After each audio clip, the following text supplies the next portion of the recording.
Okay, so there you go. So what we're going to do here is talk about going forward. And what do we think about the center's concept and its relevance, and what would inform us going forward? And so I think what I'd like to do is actually, Christopher, I'd like to have you start us off. We'll then have Woody talk about some of the forces he thinks are going to exert some pressure. Christopher Hawthorne with his analysis of how we ought to shape the future. And then Arti will tell us what we're actually doing to shape the future. And then I'm going to interrupt whenever I feel like it because I'm the moderator and we're going to keep the conversation as a conversation, right? We're going to keep people talking. So we've asked people to be prepared to say like maybe a 2 or 3 minute set piece at the beginning, but then we're going to get people to talk to each other because this is a really interesting panel and let's have them interact. Go ahead, first Christopher. So thank you. I would really love to extend this map from 2000 to 2020 and beyond. So I think that's a project worth thinking about. I know that, as you mentioned, certain new industries would be there. We'd see an increase in terms of Hollywood and the motion picture studios and Netflix and the advent of all these other industries, Silicon Beach, and how Howard Hughes has become Google. So I think looking at infrastructure and also just the intensity of the diverse types of growth in downtown. I give walking tours of downtown LA for various groups, and I love just walking down Broadway. And as a microcosm for what's happening throughout the region, we learn so much just on that street alone in terms of use and zoning and new opportunities. So it's an exciting time, but a complicated time. Great, thanks, Christopher. Woody, you've been looking at this place for most of your career. So so what are you feeling coming down as you sit at PlaceWorks? And I was thinking about this from the standpoint of, I put together a checklist of items that will influence what happens to the maps, the distribution of uses in the future. And while we start with a premise of centers and of looking at the corridors and we look at the transit, et cetera, there are a number of beyond having a great plan, a great concept that is going to influence how we really shape and distribute land uses in the future. One key elephant in the room right now, which may reinforce to a certain extent what's in the center's concept, is state legislation. Right. We have a diversity of bills sitting out there, both back into 2017 and in this session. There are some that are even more, if you will, called rigorous, if you will, in terms of directing growth back to transit lines and in centers and corridors, et cetera. And there may be the debate about those from many different perspectives, but that could deeply influence how we move forward in the future and how we think about those places. The other elephant in the room is some of the things we talked about a little bit earlier, housing costs. While we may really think about the diversity of the centers being diverse, so for a variety of, if you will, income levels, a variety of ethnic backgrounds, a whole series of things in defining diversity, the problem is what we're building in these centers, and I did do a tour of Circa downtown this last week where the starting rent is $2,500 a month for a 680 square foot unit, and the high end of the price is $25,000 a month. That's not for if you will, we talked about blue collar, but we're talking about middle income. We're talking about every level of income levels that we're not building for today. So the people, if we look at the income levels throughout Southern California, are still being forced to, if you will, locate in remote communities, which will shape both our transportation system and our land use patterns themselves. So that is a really challenge as we think about how we move forward. How do we actually create some diversity in terms of the housing costs? And this obviously is a major statewide issue. But also this relates to, again, some of the concepts we're hearing about transportation. Right. We hear about congestion pricing. Well, the dilemma is, while we are building this extensive transportation system, it's not ubiquitous. So those people who are living out in Moreno Valley or along some of the lines, many places in the San Fernando Valley don't have that easy access or not covered by those transportation systems that provide the alternative to the automobile. And that's going to shape our patterns. We add the dimension of shared vehicles and autonomous vehicles, et cetera, and there are some who will argue, in some literature we are seeing, this suggests it's actually going to make transportation worse by having this multiplicity and ease of moving around, et cetera. So that may affect us in the future as well. You get one more. One more quick, Will. Okay. This is the other big elephant in the room. public opposition to indeed. I have and some based upon some real concerns about gentrification and displacement in our communities and the equity, if you will, for every income level as well. But even those communities working in Pasadena right now, where we have a history, at least in the core of the community, of having transit-oriented development. We've actually seen reduction in vehicle trips in Pasadena, as Arthi can discuss as well. There are other areas of Pasadena where there's incredible opposition to actually locate development around, and it's stopping development in those areas where the development is required, et cetera. So one other quick one, though. I think... No, you can come back and again. Well, and actually, Christopher may bring this one up. Okay, great. Thanks a lot. Go ahead, Christopher. Thank you so much. I just want to say it's been a terrific collection of conversations. I want to thank the board, all the organizers for putting it together. It's a really, in terms of the work that we're doing at the city, incredibly timely set of issues and themes, and it's been really useful for me to look back at these debates as they existed in the late 60s. So a lot of things to get to, but if I can underscore two things in my comments. The first is climate change. And as we, if the car is the backbone of mobility, as we heard in the last panel, we have to realize it's a backbone that is choking the life out of the city and has denuded our public realm in ways that we will spend the next 40 to 50 years recovering from. And so real leadership is going to come on that front. The second issue I want to underscore is that Los Angeles is a city of renters. It always has been a city of renters. I happen to be looking at a rhetoric that always privileges the homeowner is a misreading of our own history and a misreading of where the politics and demographics of the city are going. So I happen to be reading a piece from 1930 by Richard Neutra that's part of the preface to a master plan, 1941 book that brought together 21 essays on the future of the city, in some ways a kind of precursor to this effort. The Center's Plan, and Neutra points out that in 1930 in Los Angeles, the ratio of renters to homeowners was almost 2 to 1. Even in the Center's Plan, which says, for political reasons at the very beginning, this is a document that will protect homeowners in the single-family neighborhood, it too, even if you look at the numbers, anticipates about a 2 to 1 ratio in terms of new housing production of multifamily to single-family. And now, this crowd probably knows it, but often when I give talks, I ask people to guess what the proportion of renters in the city of LA is. It's much higher than people guess. It's about 64, 65%. That puts us fourth in the country, I think, behind Miami, Boston, and New York. Long Beach is fifth, so 2 of the top 5 cities in the country in terms of proportion of renters are in Los Angeles County in Southern California. So the last thing I'll say, and we can come back to some of the details, is just to think, as the earlier panels did a nice job of thinking about the particular moment, 1970. The context was the environmental movement beginning to come up on the heels of Silent Spring, on the heels of, in the LA context, Richard Lillard's book Eden in Jeopardy, which is really the first sustained sort of creed occur against overdevelopment in Los Angeles.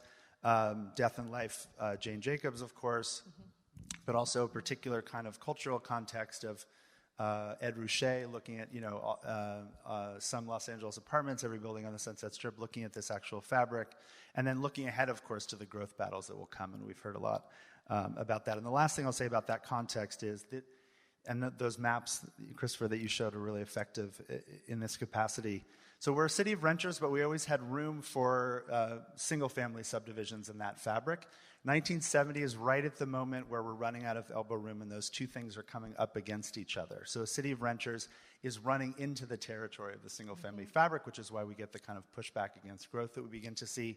I think it's also important to point out in terms of demography, federal immigration legislation changes in 1965. That's when we begin to see an acceleration of immigration. So I think we can't talk about the protection of the single-family neighborhood without acknowledging the context of, again, a different demography, a social unrest that we see in Watts in 65, of course, but also an anxiety in single-family neighborhoods, largely Anglo, about immigration, and that shaping the kinds of rhetoric that we're seeing and the ways that the protection of the single-family house plays out in policy debates, beginning in the late 60s, of course, accelerating through the 70s. Great points. So, Arthi, your job is to figure out long-range planning. Yeah. So how relevant is the center's concept to what you're doing now? So, yeah, you got it. On? Yes. Yep. I'm Arthi Verma. I'm with the City of Los Angeles Planning Department, and I manage the citywide bureau, which really houses our general plan, updating all of the elements of our general plan outside of the land use element, and actually implementing those. And I think that the center's concept is really foundational for the long-range planning that we do today. It's still extremely relevant. I think the core principles of the center's plan is really what we're building off of. As we look towards updating our general plan elements, I think one of the challenges that we have is how have we been able to implement the center's plan over the decades. And I think some of the challenges that we've had over time is what is influencing the key issues that we are dealing with today in our general plan. So, of course, I think, Woody and Christopher touched upon some of these topics, but housing is one of our top areas. In the last couple of years, we've dealt with more housing issues, housing ordinances than we've had in the last, probably 2 decades before that, really focusing on homeless housing, our transit-oriented communities program, our sort of super density bonus program, really looking at the issues of affordable housing. I think we're in a climate right now, and I kind of looked back at the language and the concepts plan, there was a sense of otherness when describing some of the low-income communities and communities of color. And I think that's one of the real differences with the general plan as we are moving forward, that we look at the city that we're planning for in a more inclusive manner. We're looking at social equity. We're not looking at separate populations of communities that we have to, deal with their problems, but really looking at how they are really part of the fabric of the community that we're planning for. So I think you've seen that sort of change in the political climate over, I would even say, the last 5 to 10 years. In the 20 years that I've been in planning, I've seen a real change in, the ability for us to really talk about affordable housing as a real issue and something that's central to any new development that happens in the city.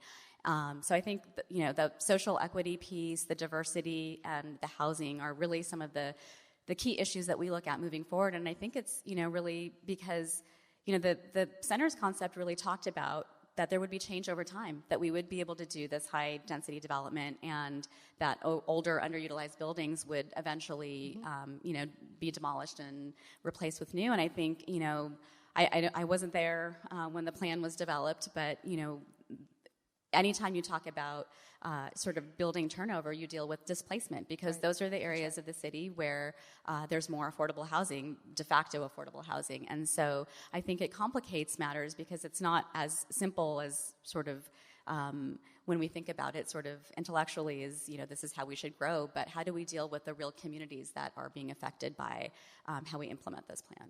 Well, you guys really threw out all of the key issues.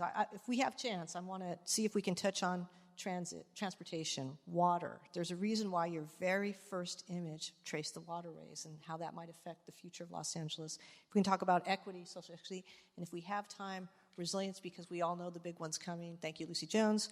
KPCC is the big one. If you haven't heard that podcast and you feel like being scared, download it, please. I frighten my children every Thursday when a new one comes out. But let's start out with transportation, because arguably what's really driving so much right now in the city is this tremendous investment going on in the transportation network. $120 billion over the next 30, 40 years that we have planned. Most recently, Measure M, that, of course, I'm talking about Measure M that was approved a few years back.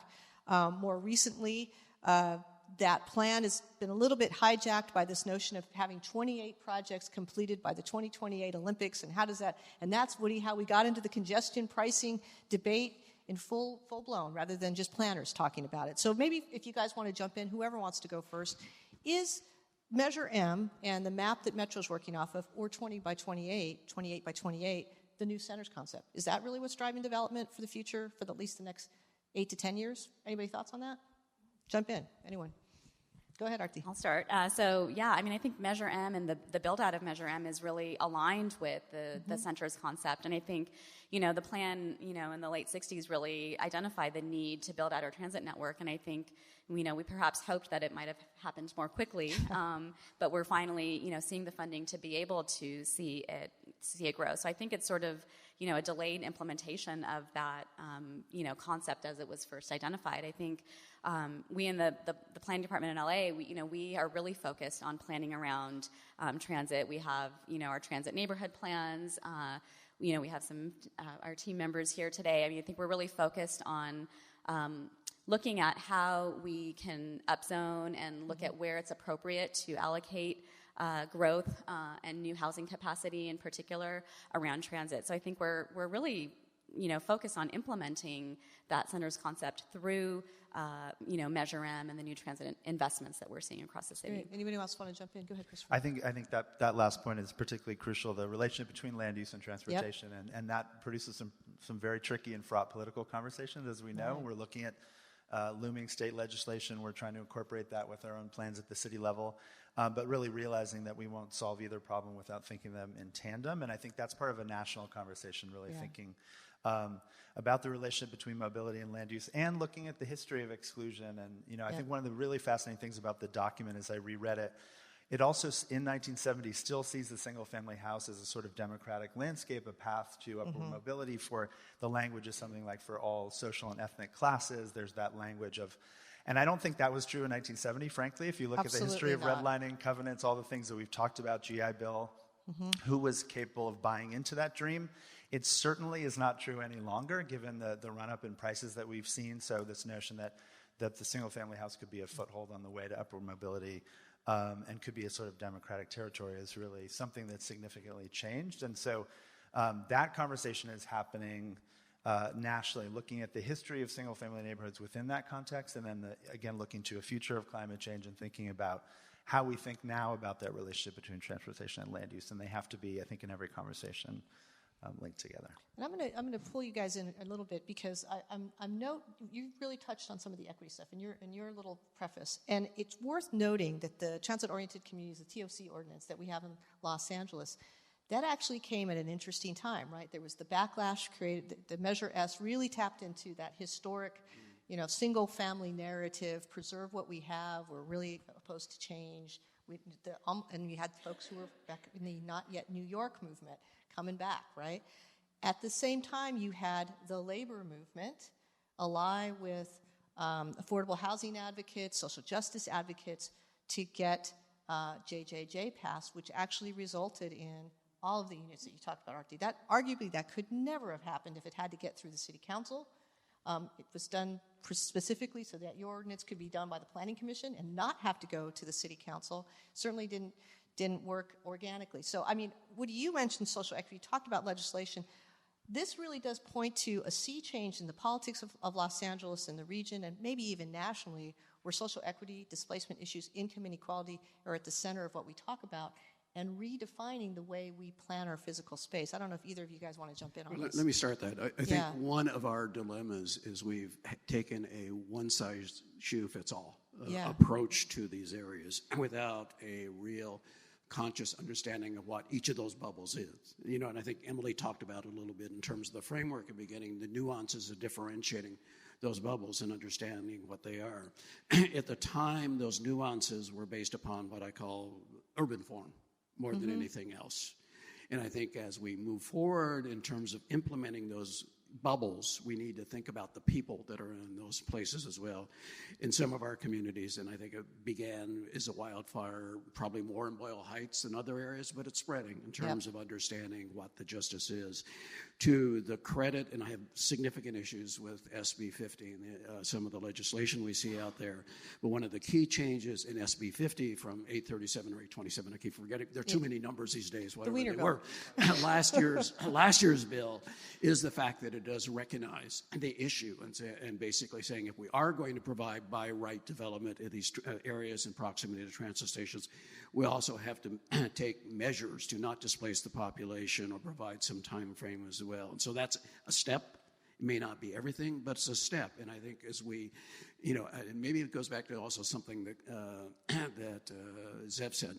I think if we're really looking seriously at each of these bubbles, et cetera, and looking at expediting housing development in these areas that is going to be affordable, we need to develop plans for those areas, plans that grow from the community, that bring those community residents into each of those areas, and then basically respond to and reflect their needs as we develop that plan. And then we can make it by right when that local community is bought into it, and that local community and the folks within that community understanding how it's going to benefit me as a resident and how I can get a share of that pie.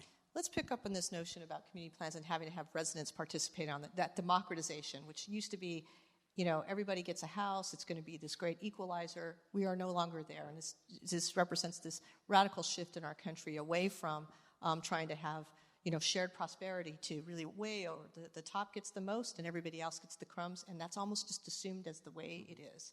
So now we have this backlash about equity. So when we talk about planning for communities, let's be honest about the reality of how our planning process works. The folks that have the time to go to lengthy meetings, the folks that have the time to engage in this tend to be the homeowners, tend to be the folks who have an economic interest in these areas. So anybody who wants to take a shot at that, how do we change the participation so that these centers and that planning that you're talking about, Woody, actually reflects a future for Los Angeles, not just people holding on to the past? I have a couple of thoughts about that. First, to your earlier point, which I think is really crucial about, one of the fascinating things about the center's document is that it was a kind of lightning rod. It was an overarching expression, and that meant it got lots of attention, good and bad. It's fascinating that it was undone ultimately by opposition from the center, from the downtown business community, and from the edges by the, what the plan, it's also, the language is fascinating that it was happy to embrace suburbs is the way to describe that lower density residential fabric. And there are good and bad things for having a lightning rod. It can take some of that attention. It can take some of the criticism and allow some of the lower level planning to happen. I think we're doing the opposite now with what you mentioned about TOC. We're doing a lot of programs that have been very successful in producing new housing in the absence maybe of a larger overarching framework. And maybe from a purely pragmatic point of view, there's something to be said for that. And almost an ad hocery approach to this. But it does raise the question of whether we need this kind of expression of a larger framework, or that just, as it did in 1970, it sort of led you down a not so successful path. And I heard Woody talking about really basically more of a localized framework for planning. I think this, Christopher, and then Artie wants to jump in on this as well. So I'm the vice president of the Barnsdall Art Park Foundation, and we've seen an interesting shift in Hollywood in many dimensions, but at Barnsdall, we're looking now to protect Holyoke House, and hopefully this summer, UNESCO will decide to stipulate it and claim it and mark it as a World Heritage Site. That would be fantastic. So on the board, as advocates of the entire park, not just of Frank Lloyd Wright's legacy, we think about view sheds and the opportunities to build just at the base of the park of Olive Hill are profound given the value of that real estate. But now we're thinking about not only housing and economic development, but how high will that structure go? And then are we obliterating views and vistas that suddenly become much more important to a global audience and global criteria? So I think that's another dimension of the community's engagement and participation. It wasn't just about let's make this strip mall now into a multi-use facility. It was, what are we preserving? And it might be something that's on top of and overlooking a development, not just adjacent to it or across the street or blocks away. I always wanted to redevelop that strip mall, and it's so close to transit, and gosh, I had so many ideas about it. Artie, let's have you jump in. Yeah, and one quick comment about... Okay, then we're going to have Artie jump in right after you. About trying to get to what I'll call the real people versus the usual suspects in the meetings. We had a process a number of years ago in the city of Glendale in a neighborhood that was half Armenian and half Spanish. And we asked, well, actually Spanish or what? Half Spanish and half Armenian. Really Spanish, as in from the Iberian Peninsula? No, not Spain Spanish. Probably half Mexican. Okay, let's be honest about that. People that spoke Spanish. That's a very important notion as well and sensitivity as well. We asked, how do we begin to penetrate, mostly renters, how do we begin to penetrate and get these people to the table? So we thought naively, well, usually consultants who are looking at participation look at what are the common grounds. Well, is it the religion? Is it the church? Well, the Orthodox and the Armenian church and the Catholic Church the Mexicans are attending are two different locations. It's not the same, indeed, basis for, indeed, a common ground. So we found, well, where do these kids go to school? They all go to the same elementary school. They are mixed at the school. And we ended up using that school. We created a curricula for the, indeed, all the students to take home and get involved.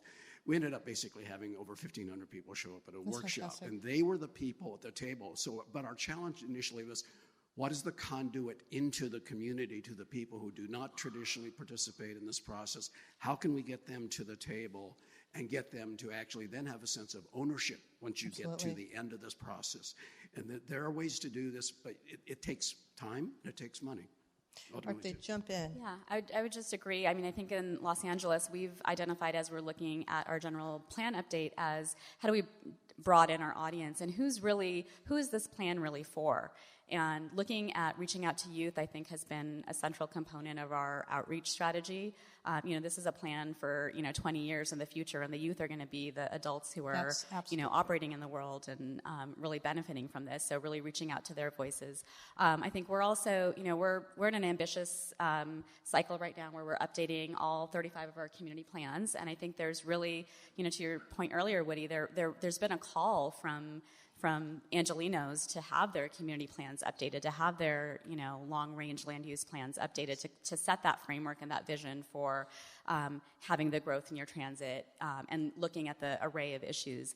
And I think we're taking it on in an ambitious manner because it's going to be done in 6 years. So by 2024, we're hoping to have all of our plans updated. If you really pull that off, I'll take you out to plan. I will be amazed if you pull it off. That's the plan. And we've spent years, I think, in previous plans doing outreach and, working with communities. So I think, we're not going to be able to have that same time to do that. And I think also using technology is an important way for us to be able to reach out to, broader audiences. And, we really struggle with this at the general plan level is, the city, the size of Los Angeles, 4 million people.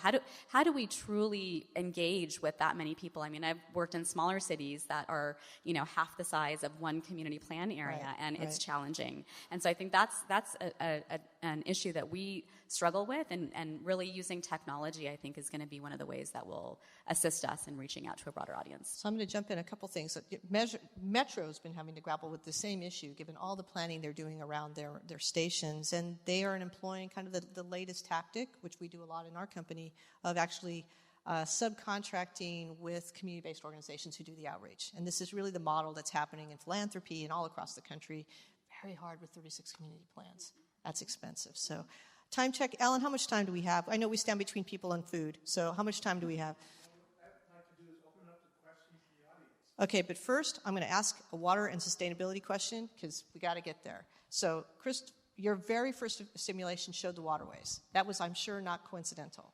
I will note also that we talked about Measure M. We also have Measure W that passed. It's going to produce $300 million a year in the county forever. It doesn't have a sunset. We have Measure A that's going to produce $100 million a year for parks. So we've got stormwater, sustainability, how do we make these things work together? And how do we plan for a resilient Los Angeles region, knowing that what we're going to be able to get from the Sierra, from our snowpack, will be reduced by about 30% in 50 years, knowing that the Colorado River is way oversubscribed. So what do? How does it affect this map? How does it affect our vision of how Los Angeles grows? You got it. So the third map, which we created for the Overdrive exhibition, which we didn't have time to show today, is partnership with Mia Lair Landscape Architects. Great. And so they, so intimately involved in the LA River and the broad landscape of LA, mapped different definitions of open space in LA, golf courses, landfills, in addition to the construction of the LA River Channel. I think it does get back to the idea that there's such intentionality behind the entire LA region's existence that it was willed into existence, and it wouldn't be here without massive infrastructure projects like the 1913 Owens Aqueduct and every venture thereafter, or the channelization of the river that protected all this land that we can now build upon. Or the port. Right, exactly. So I think all these dimensions are important, especially when it gets down to the level of ecology, where a pocket park adjacent to the river now is percolating the runoff so that we have a cleaner ocean, but also we have an amenity for the local community. I think it's a win-win situation, and it's showing the power of utilizing financial dollars in a very strategic way, which I think LA and California is brilliant at doing and doesn't get enough credit for in terms of creativity and then implementation.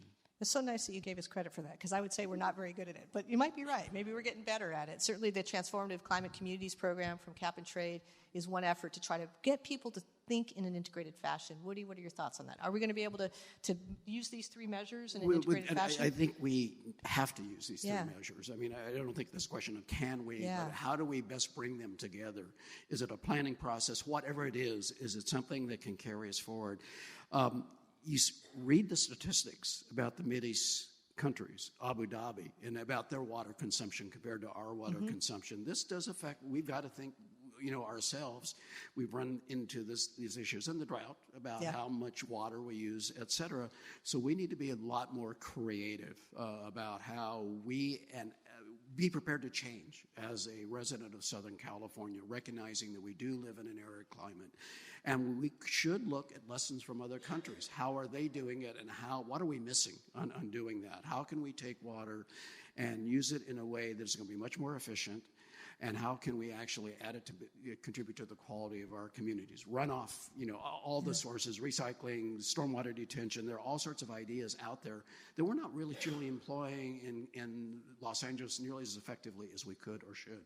Yeah, go ahead, Christopher. A couple of quick thoughts on this. I think as we think what a document like Center's document might look like now looking forward from the perspective of 2019, certainly as Ken mentioned, others, there'll be a lot more talk about infrastructure, there'll be a lot more talk about water, obviously equity, inclusion, as we've already talked about. I think there has been a paradigm shift in how we think about infrastructure. The river is a great example. The channelized river is a kind of infrastructural monoculture. It's designed to do one thing and one thing only, and then that's to take stormwater out to sea as quickly as possible. Yeah. There's a great line from Carrie McWilliams' book from 1946 about how that, we imported a kind of architectural idea. He mentions the peak, sort of pitched roof house imported from the Midwest and East Coast to shed, as he puts it, the snow that did not fall in Southern California. Makes absolutely no sense. So we need to make a shift from that to this, to think about our architecture, infrastructure, everything collecting the water, and the conversation about the river is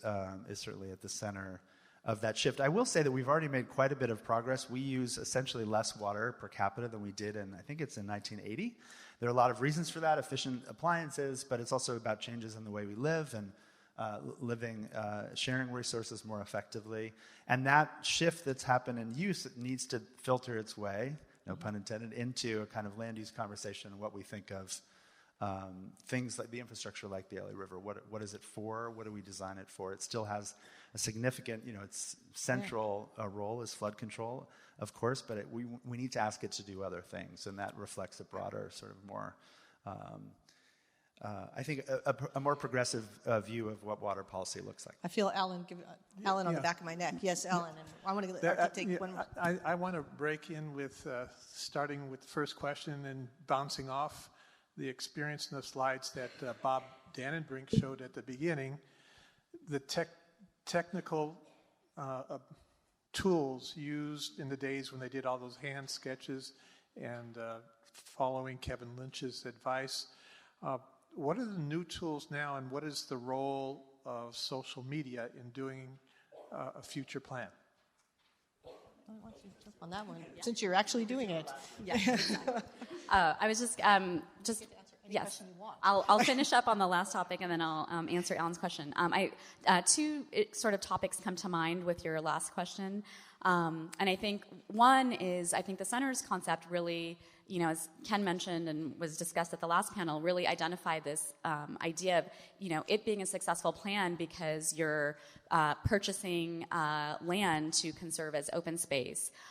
You're having this transit infrastructure developed, and I think for a number of reasons, including the discussion about Prop 13, we've seen challenges in terms of building enough revenue in our public system to be able to really implement that. And I think, we as Angelinos have decided to tax ourselves to be able to actually create a pool of money to implement those pieces of the plan. So I think that's been an important aspect, is that there was a broad vision for how this was going to be achieved, and we weren't able to have the fiscal means to actually achieve that. So hopefully these two measures are helping to, these three measures, I should say, including to change that. And then I think the other topic that I think about is something that we're really working on in the general plan is the interagency and interdepartmental collaboration and coordination.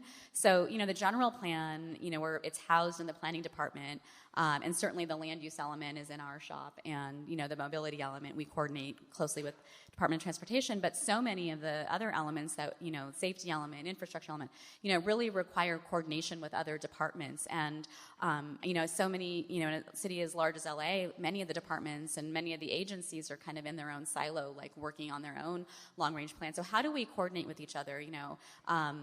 LA San is doing its One Water LA plan. How do we, how does that relate to the general plan that we're working on? So that's been one of the big endeavors of the general plan team, is working to do some of that interagency collaboration to make our plans really stronger and more meaningful, I think.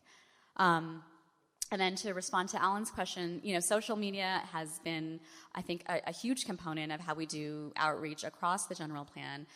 In the last couple of years, the planning department has actually established an external affairs division really dedicated to liaisoning with the community. Social media is one of our largest investments that we've done in the last couple of years, with our Twitter account, our Facebook account, and we found it to be one of the more effective ways to reach that broader audience. So when I mentioned technology previously as one of the means to kind of diversify who we're reaching out to, I think social media is one of those components. And I remember when I first entered the planning world, the issue of the digital divide in the late 90s was this issue that, well, you can't really, it's hard to reach some of those elderly communities and low-income communities because not everyone had access to technology in the same way. But I think that's really changed over the years with the advent of, the phone, and how you have, not everyone has access to, Wi-Fi and internet connections, but a lot of people have the technology of the phone. And so I think that's where social media enables us to reach a wider audience. Great. We're going to let Steve Preston ask a question. I think we're going to close out soon. Not asking, but asking the audience. Okay, if there's anybody who would like to ask a question of our panel here. Let's start here. Hi. One of the concerns about social media that's always been represented is many poorer people have flip phones that they can text or they can do things like that, but they're not connected to Twitter or Facebook. And I have to tell you, as a college professor, now my people have moved to Snapchat, or they've moved to things I have no idea what it is. And they have actually left Facebook in very large numbers. And so I wonder about how we think about the equity issue and participation.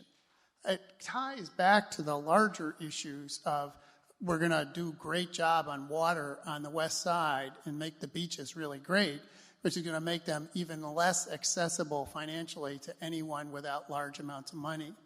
And so how do we confront that a growing number of the people we want to reach actually are trying to fight back on any new amenity, are trying to change the way we think about amenities, because in Boyle Heights we don't want a park because it means that you're going to put in more housing that's more expensive. So that, to me, social media is that lens into this debate that planners need to have or are having about, as we take a step forward, as we take 2 steps forward, who really is still being left behind? Well, that's a nice, big, meaty question. I have so many things I want to respond to that. And I might. Anything you guys want to jump in on that? Just quickly, it's an ongoing process. We clearly need to continue to rethink and reinvent the engagement process. I think the clearest example of that is that if you go to a typical community meeting, as we've heard, you get one set of messages about change, for example. If you get a broader cross-section of opinion, let's say from the ballot box, We have gotten a very different set of consistent messages now on transportation and housing. And so we need to figure out that gap, why that gap exists, who's controlling the narrative at different levels, and just we're going to continue to iterate and try to improve the process and get a truer set of answers from the public about where they like us to go. I'm going to jump in before I let, because what you said about Boyle Heights, I definitely want to address that. So there are folks that are organizing around the issue of open space and affordable housing, specifically trying to address headlong the issue of displacement, because it shouldn't be that we want no amenities, we don't want any investment. The reason why we have this inequity is because of a lack of investment. So we have affordable housing advocates and open space advocates coming together over the last 3-4 years working on a plan to address this. That's actually how it gets done. Government actually doesn't figure it out. It has to come from the bottom up. And it's been important to note that philanthropy has invested in this process. Because if you don't invest in folks organizing as activists, and I'll tell you what some of the recommendations may be around these things, you will have backlashes. You will have people shutting down investment in Boyle Heights around what ought to be a transformative investment to lift all boats, right?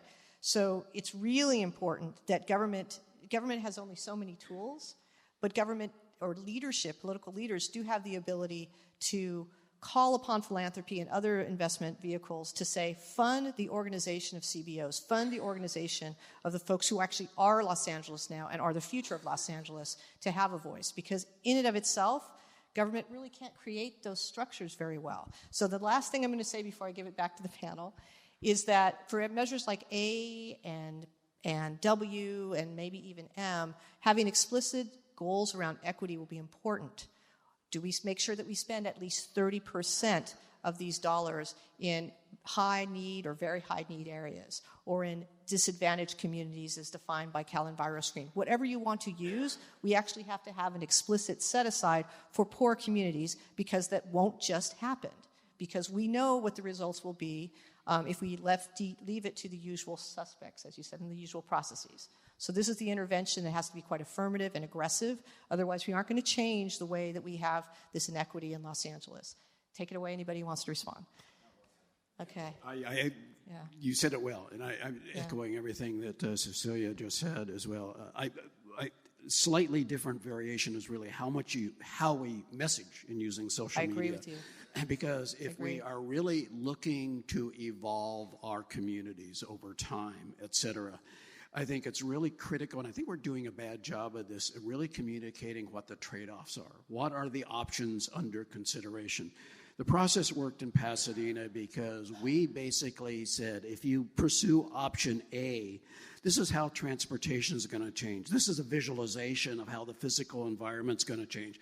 This is how water consumption is going to change. This is how students in generation and here's how income is going to change over a period of time. We painted a scenario, and then we had 3 different options that basically said, here are the same factors, the same metrics, how those are going to change. So what it's going to mean to you as a resident, because those metrics were based upon what we heard from the community were important factors for their decision-making or their endorsement, et cetera. And what was interesting about that analysis is no one option optimized everything. There was no one option that was the best of all possible worlds. And so what the public realizes, hey, we've got to make some choices here. There is no one magic answer. And so do I accept more local congestion because I am reducing my VMT over a longer length of time or whatever? So I think it's one of the we can take the social media, et cetera, and use that as one of the tools among others to demonstrate and communicate what does all this mean to me as a resident. Cecilia, I think we have a couple more questions. I also see Alan sort of lurking there, which means he's probably about to call it. But let's get 1 or 2 more quick questions in, very quick. And I have 3 10-years wandering around someplace out there. I got to find them. We told them they could buy anything they wanted in the gift shop. Thanks so much, Steve. On your credit card. Okay. I'm interested in the future of trucking in Los Angeles, given we have a major port, West Coast port, and given the fact of the history of the 710 freeway and the fact that the 10 and the 210 going east and west are trucker heavy. And I'm wondering if you have a vision for the future for trucking, given that scenario. So we have a recently updated mobility element, one of our general plan elements, that does look broadly at multiple modes of movement around the city. Goods movement is certainly a component. I think the challenge with goods movement is that it's a regional issue. So you have the port certainly as a major point of entry, and then you have goods movement happening sort of across the region. So I think the challenge there really is coming back to, being able to work with different jurisdictions to coordinate a more larger regional scale goods movement plan. And I know, conversations are happening around that. I also think that one of the challenges for us as we look at how we look at mobility impacts from a CEQA perspective, for example, when he was talking about the transition, to vehicle miles traveled or VMT, there's a very different lens with which you measure VMT for goods movement than you would at a more localized level in terms of local trips that are happening. So that's another challenge that I think that we have to look at in terms of goods movement. Cannot talk about goods movement without mentioning air quality and climate change. It is the one area in the transportation portfolio that's the most difficult to think about how to electrify, yet it is growing as a proportion of our inventory of GHGs and pollutants that actually cause terrible diseases like asthma and emphysema and all that. So it's going to be important for us to actually set a goal for carbon neutral goods movement in this region. And there's a bill up in Sacramento, and Nancy Skinner has a bill about transportation and trying to achieve that goal. We'll see how it goes this year, but I think that's the next phase in air quality, GHG reductions, and actually mobility planning is to dealing with that, because what's happening in the Inland Empire and the health impacts of those distribution warehouses, and those acres and acres of distribution warehouses, and what it's doing to the health of children is terrible. And we need to address that from a health standpoint as well as a GHG, but it's not just going to happen. We're going to have the equivalent of a ZEV mandate over the next 30 years. That's my thought. So I'm going to take the topic of trucking to say, let's keep on trucking and save our questions for lunch because they're ready for us for lunch. And how about applause for the panelists, because they were really cool.